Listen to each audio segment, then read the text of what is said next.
JJ the CPA here. Hope you're doing well. So today, February 22nd, this hasn't happened yet. It seems probable. There's a reason I still want to do a video on this, but the IRS deadline of April 15th may be moving further into the year. Don't act on this. Continue to do everything that you normally would do to get your taxes done. Work on your client's taxes. So why do the video?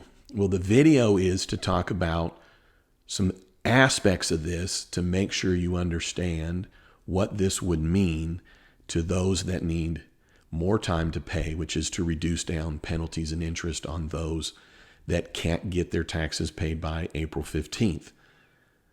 So know this, if there is this in play, I will put a link in the body of this video to an update video if there is an update to this.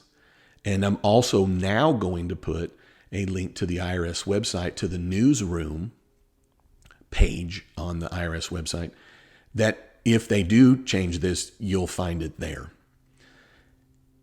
If you are somebody that can't pay your taxes by April 15th, and I don't mean necessarily you don't want to pay your taxes, but you can't, might make sense to reach out to your congressman or your senator to let them know that you would need more time to be able to pay your taxes. Why?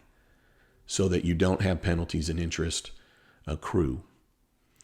So when we look at the April 15th deadline, know this: it has always been a date that your taxes are due, even if you file an extension. An extension only gives you more time to file the return. It does not give you more time to pay.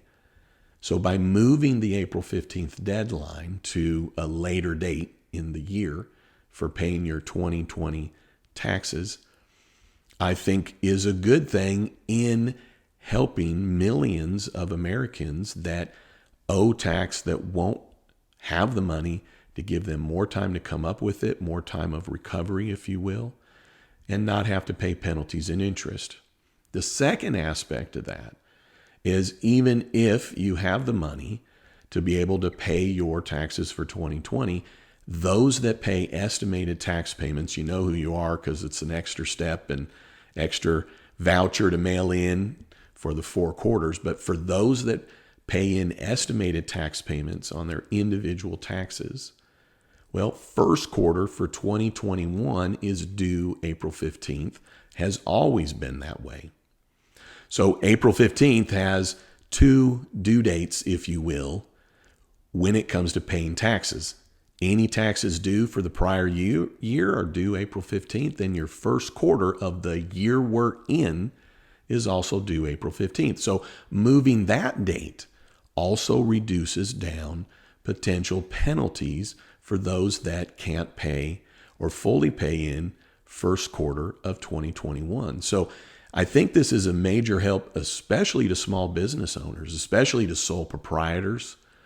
That person that files a Schedule C or a Schedule F, regardless of what you title yourself, if you file those 2 forms, most likely you're paying estimates.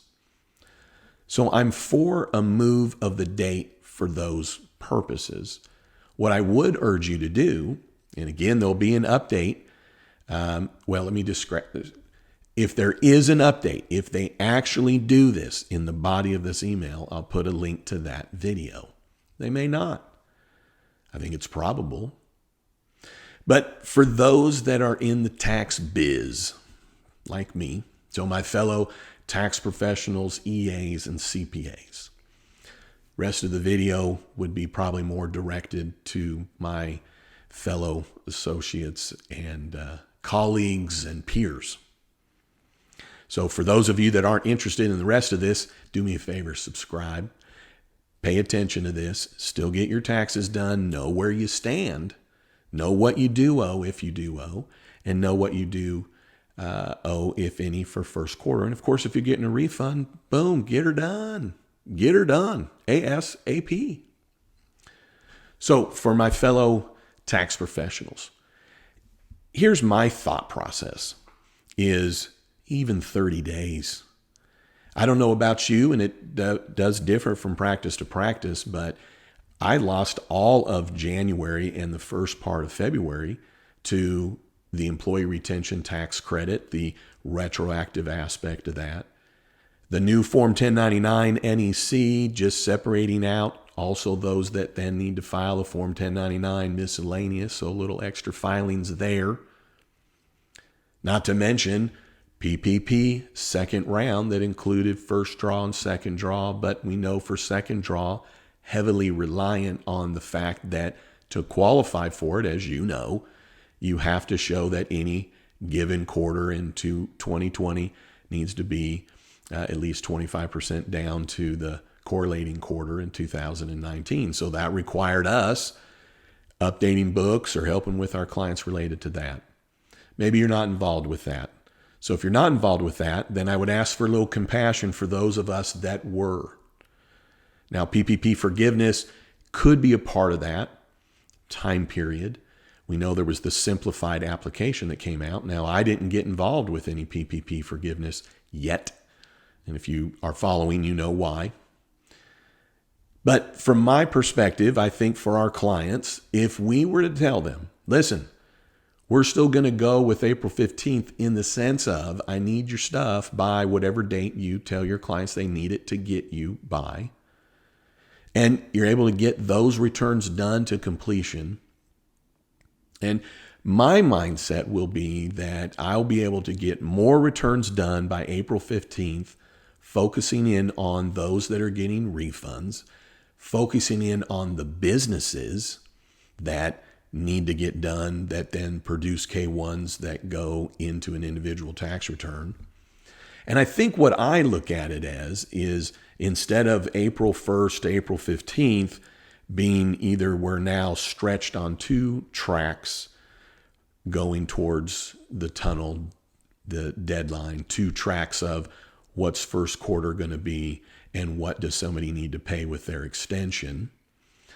We can, in essence, do that after April 15th now. So my strategy will be still pumping away at getting tax returns done. But then those that we have to figure out these other aspects, able to do that with a little more breathing room, if you will. And even the last time, I still wanted to figure out for my clients what they were going to have to pay, what they needed to be prepared for. So we can still do that.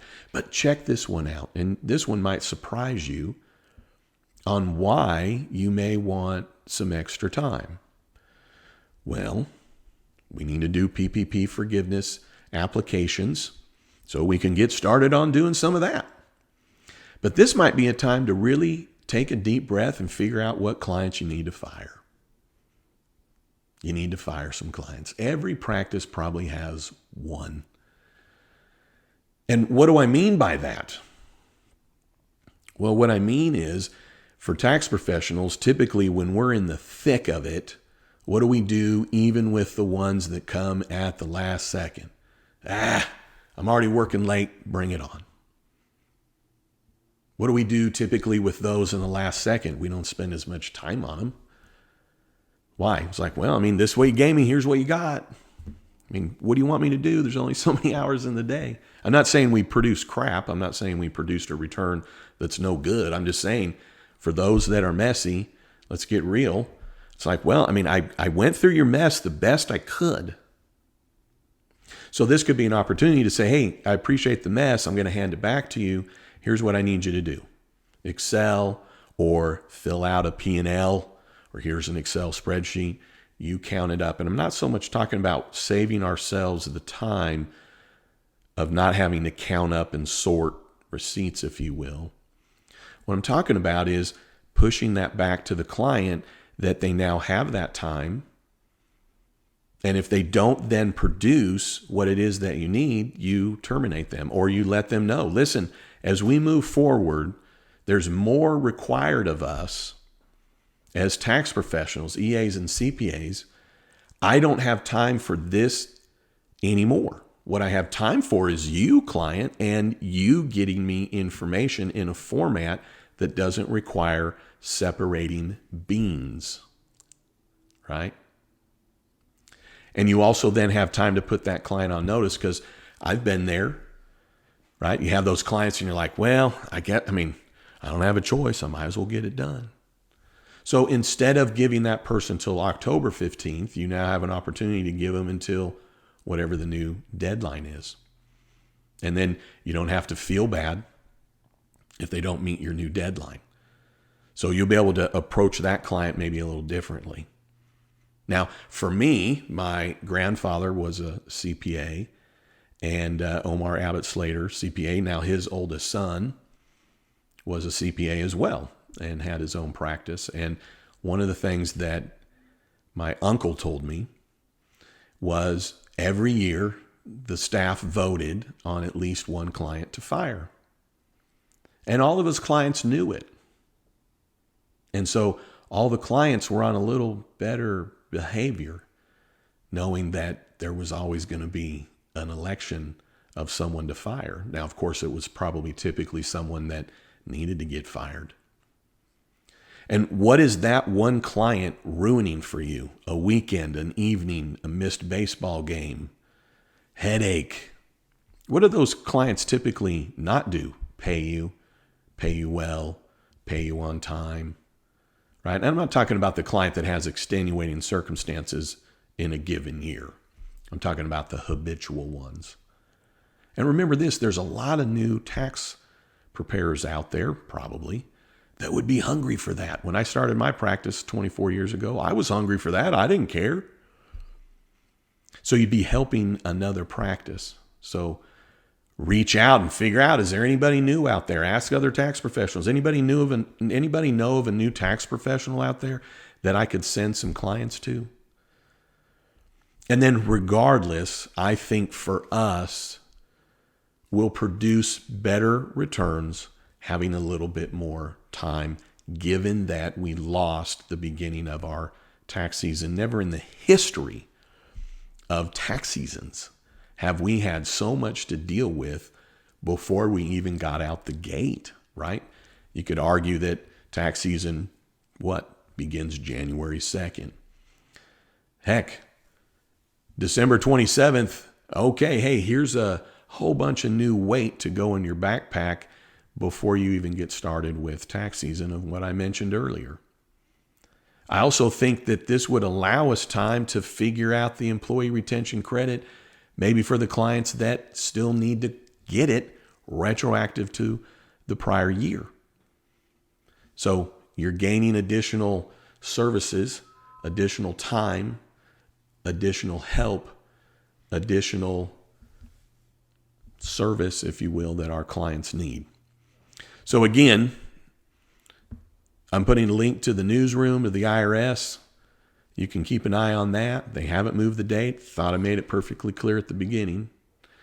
And if there is an update to this, I'll put a video link in the body of this. And I'll put some additional information in the body of this. So for those tax professionals, reaching out to your congressman or your senator, or for those that are in the AICPA, being able to give some feedback there, I think it would be a good thing. And if you are a practice where that's not a good thing, then just still have your clients adhere to what it is that you want. Use it as an opportunity, but maybe don't ruin it for the rest of us. And if you have clients that are making you mad, then why do you have that client? It's not worth it. The client that's making you mad that the deadline's going to be moved, you should fire that client, because there's going to be somebody else waiting in the wings that is going to want to hire you that's not going to make you mad. Because I can tell you right now, with my clients, we'll still be getting the stuff done. I'll still be requesting, hey, let's get them done. And the ones that are getting refunds, we get it done. So I'll just close in saying, remember, you have a life too. Okay? Your feelings matter. Your bottom line matters. Your time matters. Your evenings and your weekends matter. And so look at what clients make you mad and fire them, or fire them after this tax season. Every year I fire clients. Every year. All right. Thanks for tuning in. Love it if you'd subscribe. And then don't you ever forget, you've never met a CPA quite like me. All right. Have a great one.